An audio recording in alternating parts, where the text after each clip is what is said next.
All right, welcome to the broadcast. If you are wondering what are the top 5 red flags in an inspection on an Austin home, we're going to cover that and more today in today's broadcast. Welcome to Behind the Scenes with Spyglass Realty with Ryan Rodenbeck and Matt Edwards. All right, so let's join. We've got Chris here. Come on in.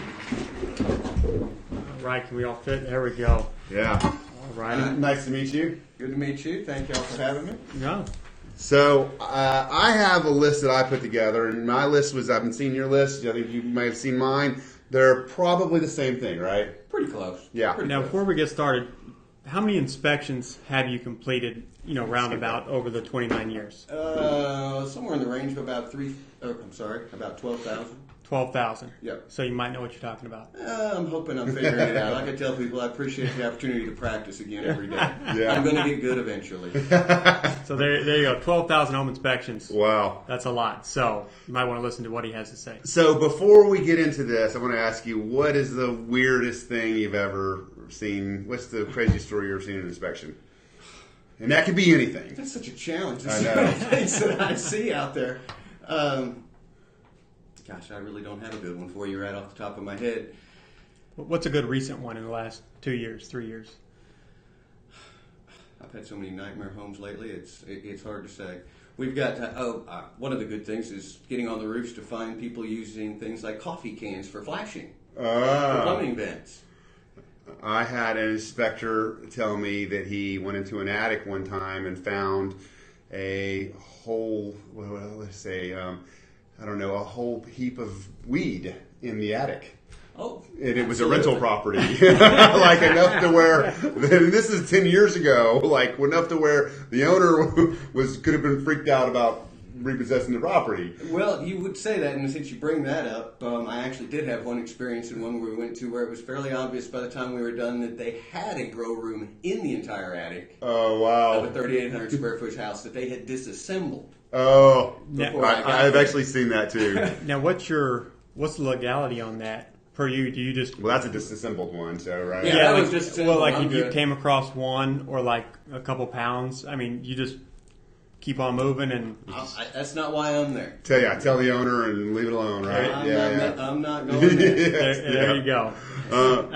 Okay, so and do you agree with these as the top 5 red flags? Oh, those are definitely some great ones. I mean, when you talk about red flags, we can make a really long list. Sure. But absolutely. That's a pretty common one. If we're going to talk about things that homeowners can see or potential buyers can see when they're looking, this is a pretty good list. And when I can visually see. Right, and you're right. We can go through a whole bunch of them, but like when I'm thinking of red flags, I'm thinking of like your immediate potential deal killers and the most common one. So number 1 is stress cracks in the foundation. I'm going to let you take this from here and tell me what is your take on this, and what do people need to look for? Well, what we're looking for, I mean, there are a lot of causes for cracks in sheetrock inside a home. They can be from foundation movement and activity, which is problematic. Others can be from simple shrinkage. Yeah. Or they could be from a moisture condition that had developed in the house at some point in time that may have gone away. Or normal settlement too. Well, normal settlement, that's always a term that the engineers steer far away from. Yeah. Because there's not a real definition for normal to call that.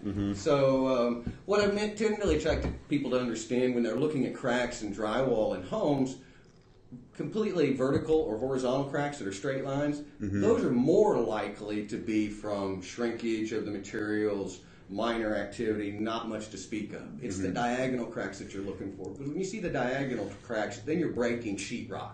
Coming off the door hinges. Coming off the doors, coming off the windows, either above or below. But then you know you're breaking sheetrock. That's more of a significant activity because it took some force to crack and damage the sheetrock. Yeah. And what's a typical age of home?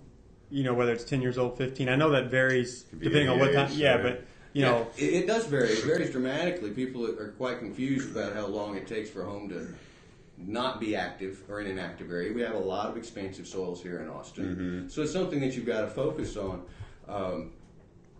You may see activity as early as a year in. Those are going to be some of the worst, but some of the ones that we're really starting to see show up now are in some of the areas with the expansive soils where over time, maintenance has not been maintained. One of the most critical things in these high movement soils is drainage. Drainage. And so Grading. you bring that up, and it's like, so say I purchased a home that was 10 years old. What should I not do to, like, whether it's a flower bed or anything like that on the side of the house, to try to, keep the drainage flow as natural as possible and not cause, the foundation to crack or have issues ahead of time?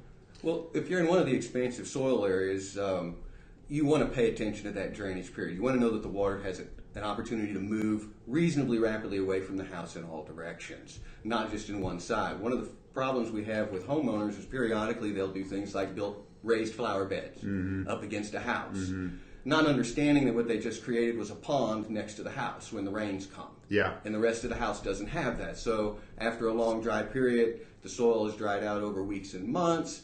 Now I have an area when the rains come, the soil gets resaturated rapidly, but in this particular case I have a pond in the front, so that area, the soil is swelling at a faster rate than other areas around the house, what we call uneven watering. And that's what provides opportunity for stress on the foundation that can actually turn into damage. Yeah, I have a duplex one particular duplex that like this would be the top of the foundation, and we've got dirt, like this, so that when the water comes, it goes down. But like every 2 years, we have to, the way the flow of the water would go. Every 2 years, we have to like bring dirt and like put it back up. Otherwise, it'll kind of pool in that little area there. Yeah. And then when Chris is talking about the diagonal diagonal stress cracks, this is a pretty big telltale sign. That doesn't mean necessarily you're going to have foundation problems, or you do have foundation problems. It means you need to look into it further. Absolutely. So what he's talking about, this is a window. Okay, let me see it right there. And then, so, you'll see a lot of the stress cracks that go like straight up. Those are the ones that aren't that alarming. The ones that are more alarming are the ones that go like this. So it could be like on a window or a door. Am I explaining that right? Absolutely. Yeah. Okay, number 2, check the age of the air conditioner and furnace, because these are big ticket items that can cost money, right? Yeah, and they're going to be replaced. Yeah. Okay? I mean, from the day they go in service, deterioration starts. The day will come. So yes, it is important to know the age. A lot of the manufacturers have gotten pretty friendly, whereas you can look actually at the equipment and look at the rate plate and actually get a year date. Yeah. However, that's not true for everybody. A lot of them conceal it within their serial number, which, good news with technology is such that it is, you can usually go online and look it up pretty quickly, and you'll get the age and the sizing of the equipment out of it. Now I know, with a lot of the newer furnaces that are getting put in some like new construction home, what's the anticipated lifespan of those? Well, they're going to vary on type. What that means is in your homes where we have natural gas, you're typically going to have a gas furnace and a standard air conditioning system. In that scenario, the air conditioners, the industry average life is 15 years. Whereas the gas furnace is going to be 20 to 25. Okay. But one of the more common ones we see in this region, because they're more energy efficient, are heat pumps, which is all electric. We have no gas available. The heat pumps have a bit of a shorter life expectancy because the equipment runs year round. With your other system in the winter, your air conditioner is doing nothing. But with a heat pump, that equipment runs year round, so the likelihood of failure or breakdown is higher. Okay. And so their average life expectancy is about 10 to 12 years in our region. So let me ask you this. I've seen people take these old furnaces, gas furnaces, and try to breathe new life into them. And what are they doing? They're taking the guts out and like replacing the evaporator coil. Is that in the furnace? That's the air conditioner. That's the condenser. Yeah. Yeah. So you're just breathing a couple more years into it, right? You are.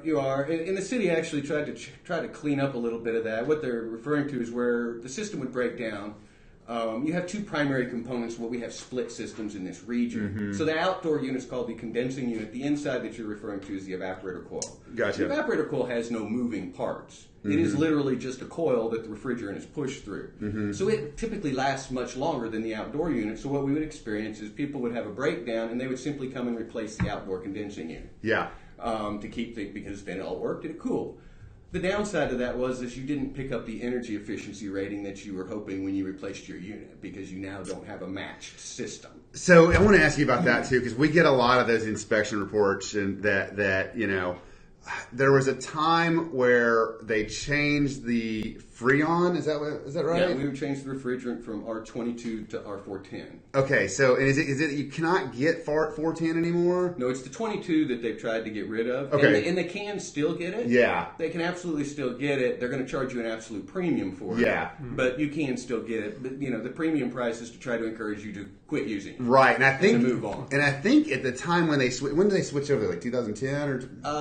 No, actually the R410 has been out since probably around 2001. It's been around quite a while. So it became more of an issue around 2006 when the city really pushed to say we need to stop doing this mismatching of equipment. Yeah. We want them matched up. We want this R22 gone. Yeah, and I think the issue kind of was that at the time was that they thought that the R22, that's the old one. Yeah. That was no longer ever going to be like, there was a lot of kind of scare tactics and that like, okay, you're not even able to, I remember buyer's agents would send me stuff and say, they're at the time, 2006, and up to like 2012, they had a 6-year-old, air conditioning system, and they're like, well, they're not going to sell that next year, so you got to have your seller replace this. Yeah. When in reality, I mean, it's probably starting to happen at some point, but, I think that was one of these little scare tactics that buyer's agents use to try and get money off of your, off the sales price. And that's why that's why we're covering these things. By the way, just a little pause here. If you're just joining in, you want to subscribe for future broadcasts, type the word agent. And if you're watching on YouTube, hit the subscribe button. If you have any questions, put it in there, and we will get right to them. And let's go to, what are we at? Number three. Number 3. That is the electric panel, right? Yeah. FPE, Federal Pacific Electric. Yeah. That happens to be a manufacturer that was around for many decades. Mm-hmm. They've changed over time. Specifically, we're talking about the Federal Pacific electric panel, the stab lock version. That's not all of their panels. Previous to the stab lock version, they have older units. Yeah. Those started, generally, you're going to see them from around the 60s all the way up till the end of the 1980s in place. The issue they've had with them is that the breakers weren't tripping when they were supposed to. And of course, the purpose of a breaker in an electrical system is to protect the system from a fire. Yeah. To keep the wire from overheating, it's going to shut down before it can overheat. So if you've got breakers that aren't tripping, that's a huge problem. Sure. The downside is that while they have flagged Federal Pacific with this issue, it's not exclusive to them. They're just the ones that have been hung up. Others, right? Yeah, they've actually been in litigation over their product since the early 1980s, and the last I'd heard, they still are. Yeah. They've tried to remanufacture their breakers to put them in, and they keep failing. And the downside is that when you talk to the engineers and say, how do I know if I have a bad breaker? They say, well, if the house burns, you'll know. Yeah, right. Because otherwise you have to take them to be tested. Once they've been tested, you can't put them back in, which means then you have to put a new one back in that hasn't been tested. Yeah. So it's just a circle that never ends. So the simple solution is replace the panel. Right, and Move on. so I have a position on this. It's funny, like I've been in real estate for 14 years now, and I find things that my position has changed on. And the reason I have a position on this change is I had a house in Travis Country that I bought in, I sold it in 2011. So I owned that home for 8 years, and it had an FPE panel. And, a lot of homes in this area have FPE panels. And, my inspector at the time did not think it was that big of a deal, right? That's part of the challenge. Yeah. And see, I've got good friends who are master electricians. Like, more problems with this than other manufacturers. Anecdotally, they're not seeing it. Yeah. But here's where we are. Well, and here's why my position has changed on it is because when I bought that house in 2003, and beside my nightstand, I plugged in one thing. Now I have like 7 things plugged in, right? I mean, we're using more devices. So it stands to reason that, the more electricity we consume, the more devices we charge, the more that this can be more of an issue, right? Oh yeah, it provides more opportunity. And from my experience, it's about $2,500 to replace one of these. You can get it done for less. You can get it done for more, but that's what we've done. And then aluminum wiring. My house in Barton Hills has aluminum wiring. Right, aluminum wiring. A common beast, as I tell people, think of Vietnam War era. It was primarily used from 67 to 76. You'll find it as far back as 65. But at that point, copper was expensive. Yeah. It was being used for other things. So they went to using quite a bit of aluminum. At the time, I mean, aluminum is a fabulous conductor of electricity. It has no problem conducting electricity. But they were used to using stranded aluminum. Now that we're looking for branch circuits with single strand wires. Yeah. The aluminum experiences a much greater expansion and contraction component when it functions as it goes through service. Yeah. That process can result in loose connections. If it was over tightened originally, it could end up in broken wires. At the end of the day, you're having overheating on the wiring, which again, now we're concerned with a fire. Yeah. And then you have an FPE panel, so now you're really concerned. But here's the issue, right? And like this is in my opinion, unqualified, admittedly, and from everything I've heard, that it's an easy fix. It's crimping or pigtailing. Well, okay. If you actually look at the Consumer Protection Commission's study on that and what their recommendations are, there really aren't very many options that they consider proper and satisfactory. And primarily it's the crimping. Yeah. Pigtailing, no one is a fan of. Yeah. As far as the engineers. Oh, I thought they were the same thing. They're not the same thing. Well, okay. No, it could be. Crimping is a crimp device. It's a coampulum connector is what they call it. I know that's a kind of a long word to put out there for it, but basically it is a device. It's a connector that takes the two wires and they go in separate from each other, and then they use a crimping tool to secure them. So the copper and the aluminum are never in contact. So they're not right. So they're not heated right there. Right. Right.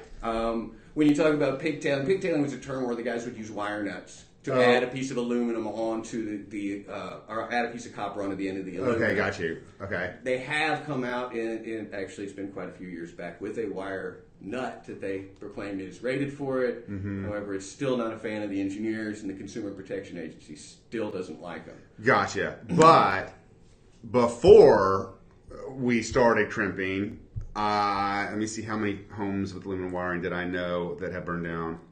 0. Yeah. Okay. Yeah. And now that we're crimping everything, it's still 0. I mean, look, I'm sure it's happened. I'm just saying my own experience, right? I just want to let people know that, like, this is an issue that, you have to deal with. If you're a seller, you have to deal with it. If you're a buyer, you have to deal with it.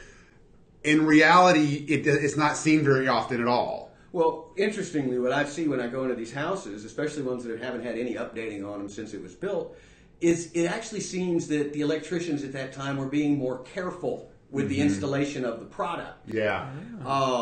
And I agree with you. I know I've had overheating circuits. I've found overheated wiring in those panels in the past, but I've never heard of a house burning down personally. Yeah. I know they have. But at the end of the day, I lost my train of thought. Well, I think the point is it's still, I'm just trying to ease people's minds that if you have a house that you're buying with aluminum wiring, okay, and you should ask for a concession if you didn't get a good deal on it to begin with. You should ask for a concession on that, and you should get it fixed. But it's not one of those things that you should avoid the home for, because there's a lot of great homes out there. Oh, absolutely, they are. They're very good homes with them. And one of the things what I was going to say is the challenge that we've had actually is in the upgrades, because we've had a lot of handymen and other people who go out and do them who don't know the protocol between an upgrade for an aluminum wiring system, and they create a problem. Sure. Ones that didn't have a problem, now they have a problem because they've been upgraded. Yeah. That's not where we want to see it. You really need to use good, qualified electricians that know how to do it, and there are only a very few companies that actually have that crimping device that the Consumer Protection Agency wants to use it. Yeah. And that's because the manufacturers of the splices, they only lease the crimping tool. They can't buy the crimping tool. Yeah. So if you're not going to use those companies, then you're going to end up with something that's less than what the Consumer Protection Agency wants to see used out there. Yeah. So when a home buyer is walking a potential home, how can they tell if the home has aluminum wiring? On a typical walkthrough, they're not going to. You can really only base it off the given years that the house was built, and say that I'm suspicious of it. Which was 1967 to 1976. Yeah, okay. Yeah, and somewhere in the around 72, they started coming out with a new one called copper-clad aluminum, which was aluminum wine that had a copper coating. Okay. All right, moving along. Roof repairs. So this is something that I'm pretty good with this stuff, right? But I can tell you when it comes to the roofs, I've identified roofs that are like, oh, that's a good roof, and the inspector came back and said, no, it's not. And I've identified roofs like that roof is shot, and the inspector came back, it's actually good. Not bad. Yeah. Yeah, it's amazing, as long as I've done this. From the ground, what you see of the roof shingles, especially if you're talking about a composition shingle roof, it's very deceptive. You really can't tell from the ground what's going on. You really need to be on top of it, looking down at it to see it. I frequently will go around house. I do my perimeter, and then as I'm looking up, I'm thinking, oh, the roof looks pretty good. And you get on the roof, and you're like, whoa, not so good. It's the granules, It's right? the granules. Yeah. It's the granule loss. Keeping in mind, when we talk about composition shingles, which is the majority of our region, you're talking about a product on a home that's like the tires on your car. Yeah. From the day you install them, deterioration begins. Replacement is imminent. Yeah. We need to know where we are in there. How much tread do I have left? Yeah. And then identify where there are leaks. And of course, then you have the other flip issue to that. Well, we as inspectors are out there to inspect for function. You have to deal with the other side of that, and that's the insurance carriers. Yeah. Insurability and functionality do not carry the same definition. No, and I got a story I want to tell you about that, all right? So I bought a home in 2006, okay? And I was, we had a hail damage. This is a home that was in Millwood. And I got a hail claim. I got like $11,000 at the time. I didn't have, I think it was $12,000. I think it was a lot of money for that. I don't know, they overpaid me, I think. But I was looking for investors to go in with that would buy the home. I would go in with my half of the repairs, and we'd flip homes. And I started with that $12,000, right? Yeah. Or they changed the system on you. Yeah, that was 2006. Okay, now because of that, like I literally have 6 duplexes, 2 houses with the same investor. I still have the home. That was a very profitable hailstorm. I never fixed the roof. The tenants still live down there. that road Yeah, many times, so where you find the hail damage and they find out later, well, they already got paid to get it replaced. Well, yeah, right. No, I guess my point is, when I sell this home, it's going to have to be replaced. But you just made the point of like functionality and what did you say? Functionality and insurability. Insurability. There you go. Oh, right. Yeah. So, if you were to sell it right now, an insurance carrier would say, well, wait, I can't insure this house. That roof has got hail damage. Right. I need to pony That's up. pre-existing. We can't touch that. Yeah. And that's one of the challenges that we run into when we inspect the roofs. We may see a house that has very minor dings and dents in it from the hail that we need to make our buyer aware of that. Yeah. But it's still completely functional. It doesn't really have a functional issue. But an insurance carrier is looking at a new buyer and going, that's pre-existing damage. We don't want to play with that. Yeah. We need a new roof. Mm-hmm. So one big question I have is 20 years for composite lifespan usually, and then or is it 25? Well, it depends on the product. Yeah, your typical 3-tab, which is the most common one, the manufacturers call it a 20-year shingle. In our region, generally, if we see 15 to 17 years out of it, we're thrilled. Keep in mind when they give you like a 20-year life expectancy, they're basing that off the center of the country. Yeah. Okay, so not down here. Yeah. And then how does that compare to the metal roofs? Well, the metal roof's a very fine product, and the market has really expanded in metal roofing in the last decade. Yeah, to where you have so many options out there, from lower end, not terribly expensive, always more expensive if done properly than a composition shingle roof, right. To extremely high end that are lifetime roofs. Once they're on, we're done here. They're not coming back. Let the hail hit it. I got a few dings. It didn't affect the product. Yeah. Well. And the funny thing is, you talk about insurability, and this is what is so important about an inspection, because I've had this happen before, okay? And this is why you guys have to be so critical about a roof. Yeah. Because I have had it happen where an inspector went on the roof and said, the roof, it's got some age on it, but it'll be okay. Yep. Okay? Yep. Property closes. Insurance sends out their guy, yes. Right? Yes. And they say, we're excluding insurance from the roof until you replace the roof. The client came back to me and was like, why didn't the inspector catch that?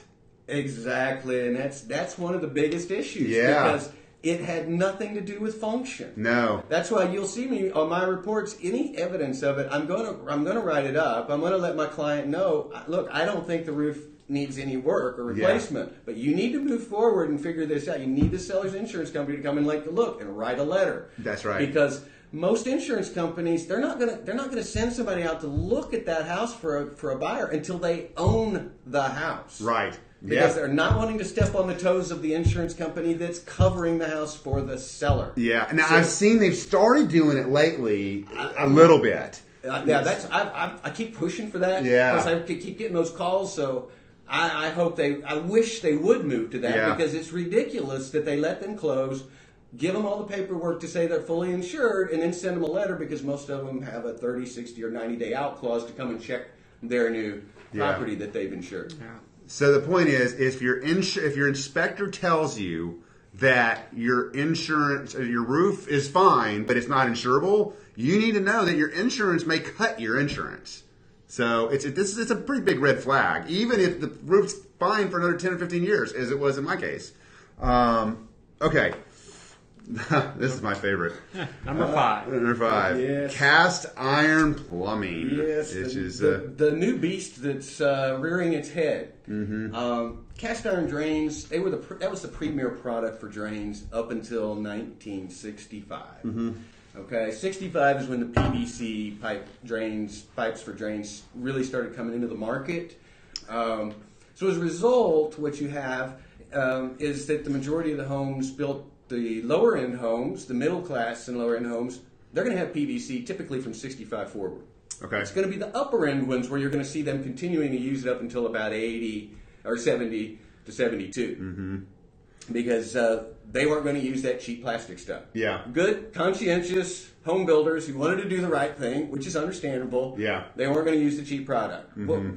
What they hadn't yet realized was what was happening with the slab foundations that we were all starting to use now. Mm-hmm. Cast iron drains came into being when we were building primarily all pier and beam homes. Yeah. When the slab home came in, that was a whole new phenomenon because now I got these cast iron drains under a concrete slab. Mm-hmm. Well, this is a product that is going to fail. Yeah. It's not a matter of if it'll fail. It's going to fail. Yeah. And the average life of it is 50 years in the Mm-hmm. horizontal sections under the slabs. Well, fast forward, 1960 forward is when most everything built in Austin is a slab. Yeah.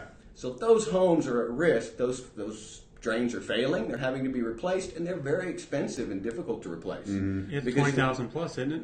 Well, I tell people you got Or two different there's- types. It depends. You got two different types of plumbers you're going to deal with. Expensive and oh my goodness, I didn't know it could be that expensive. Yeah. The expensive guy, he's going to come in here and jackhammer up your floors. He's going to replace the drains. He's going to walk out and say, "There you go, good luck," and you Yeah. get to fix the floors and take care of all that. He'll charge you less. The other guy, he's going to come in and tunnel under the foundation. He's going to have to hire an engineer to approve the tunnels before the guys can even work in the tunnels, and then they're going to have to replace them from underneath the slab. It's very laborious. Yeah. It takes a lot of work and a lot of time, and you can easily take a 1,500 to 2,000 square foot house and spend $25,000 to $30,000 replacing the drains. Yeah. I've done no less than 10 of these. Got a lot of experience with it. What I have found, and you're right, with like the older we get, the more prevalent it is. But what I found is that if I find a house today with cast iron plumbing and we do a static test, there's about a 30 to 40% chance that there's a crack in it. Well, there's a crack in it, or it's leaking at a fitting. Yeah. I mean, that's the other problem we have with cast iron Or- drains because they're hub and spigot fittings that are it's not a tight fused fitting like Yeah. a PVC pipe. So the slightest foundation movement, that fitting's leaking. Well- It may have been leaking the first year the house was built. Well, let's play this. There's a 30 to 40% chance it's going to fail a static test. Yeah. You know? And then you could still make the case. I mean, 10 years ago when I started doing this, you could still make the case. It was easier to make the case like, it's not leaking, it's fine.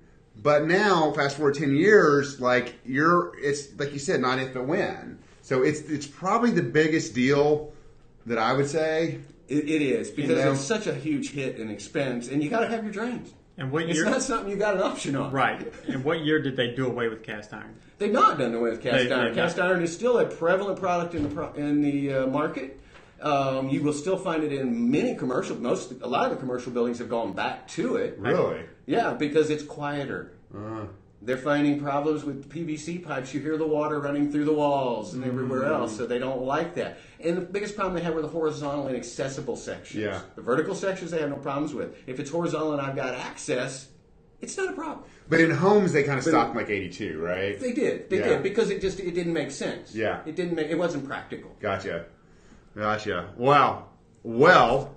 That was a lot of great information. Yeah, a lot of good information. Took a lot of notes. So, okay, Kelly, do you have Chris's information? Did you put it into the chat below? And if you're watching this on YouTube, Chris's information will be below. Do you have a website?